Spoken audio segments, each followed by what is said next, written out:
Paulo de Tarso. Eu queria que você falasse como é que ele... Quais foram as alterações sugeridas depois da conversão dele para o cristianismo para agregar os não-judeus, os gentios, que queriam se converter à nova vertente, né?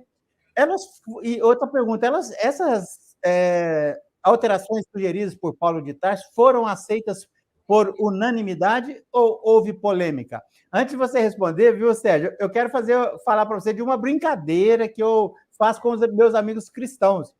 Eu ficava imaginando assim, né, aquele recorte da história em que Paulo de Tarso, um antigo caçador de cristãos, se converte e chega lá para conversar com os discípulos.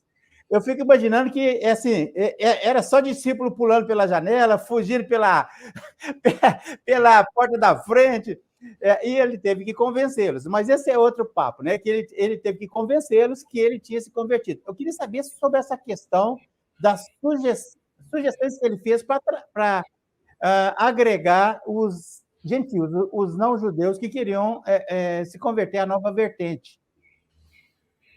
Bom, o primeiro capítulo efetivo, tem uma longa introdução no meu livro, o primeiro capítulo efetivo, que não é aquela longa introdução, apresentação, etc, etc.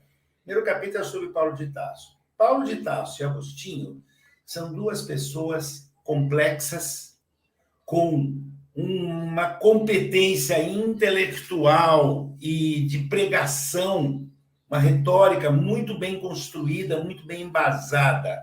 Então, não dá para eu simplificar ele numa pergunta que eu respondo em 3 minutos. Mas o Paulo era diferente dos outros apóstolos. O Paulo não morava em Israel.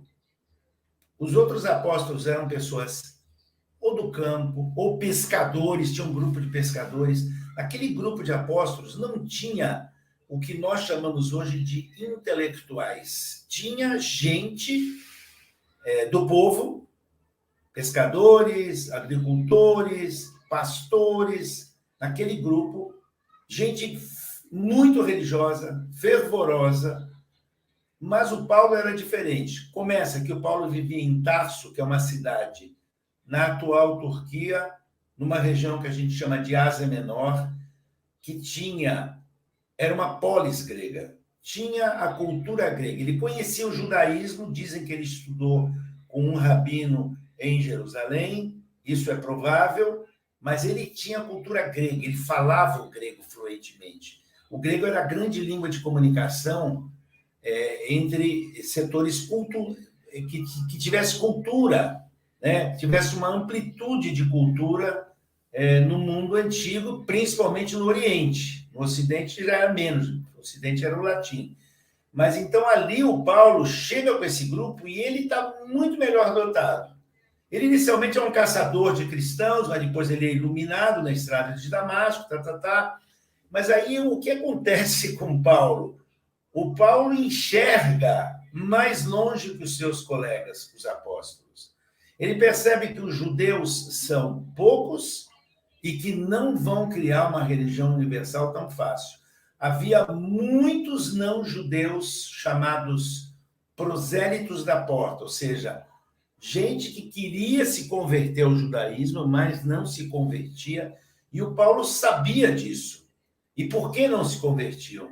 Por algumas razões, mas as principais seriam porque os judeus demandavam circuncisão, e um adulto, para fazer a circuncisão, que é uma extirpação do prepúcio do órgão sexual masculino, era muito complicada, dolorosa e arriscada no mundo antigo. Isso com criança não tinha praticamente risco nenhum.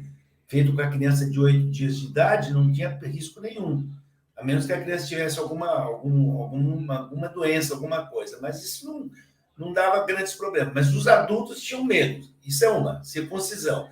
Segundo, estudar toda a sua vida a lei judaica, que é a Torá, que são 613 preceitos que estão escritos no que o cristianismo chama de Antigo Testamento, que os judeus chamam de Bíblia Hebraica ou Tanar, tá? Ali tem 613 preceitos, 365 proibições, não roubarás, não matarás, e 248 ordenações, faça isso, faça aquilo, respeite, tal.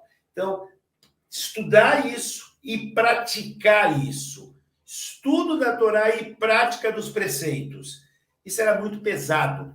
O Paulo enxerga que o mais importante seria a fé em Jesus e ele troca. Já havia um costume naquele período do banho ritual. O banho ritual tem no judaísmo, mas aí ele cristianiza o banho ritual e cria o ritual do batismo. Troca a circuncisão pelo batismo. Paulo faz uma jogada que é extremamente inteligente e consegue, assim, converter os prosélitos da porta, os que estavam ali na sinagoga assistindo a pregação dos apóstolos. Os apóstolos eram judeus. Eles pregavam nas sinagogas. Eles eram acolhidos, alimentados, cuidados durante as suas peregrinações por judeus. Tá? Claro que havia judeus que não gostavam das suas pregações, mas havia judeus que sim gostavam. Mas eles vão fazer uma conversão em massa, não entre os judeus, aí é pequena, entre os não-judeus, os chamados gentios, os povos, os outros povos. E aí o Paulo muda a perspectiva. Então tem um concílio em Jerusalém em que Pedro fala, não, cristãos vão ser, é uma seita judaica, é para judeus, não tem que estar convertido ao judaísmo. Se um não-judeu quer ser cristão, faz a circuncisão, pratica a Torá e está dentro.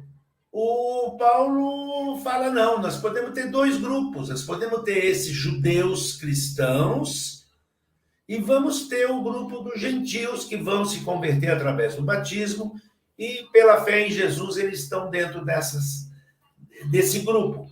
Então, inicialmente, o cristianismo é uma seita judaica e continua sendo uma seita judaica por algumas décadas e depois, sem se separar totalmente, isso eu analiso no livro, de uma maneira fácil, eu não complico demais na minha narrativa, mas o judaísmo e o cristianismo vão se encontrando e se chocando, aproximações e conflitos.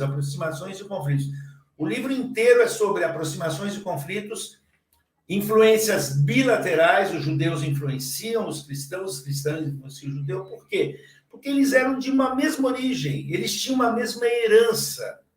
E a herança do Monte Sinai, da aparição de Deus para Moisés e para o povo de Israel, e aí a competição que vai rolar vai ser sobre o legado. Quem fica com o legado da revelação, da lei, e quem é o verdadeiro Israel. Eu volto ainda a isso. Ok.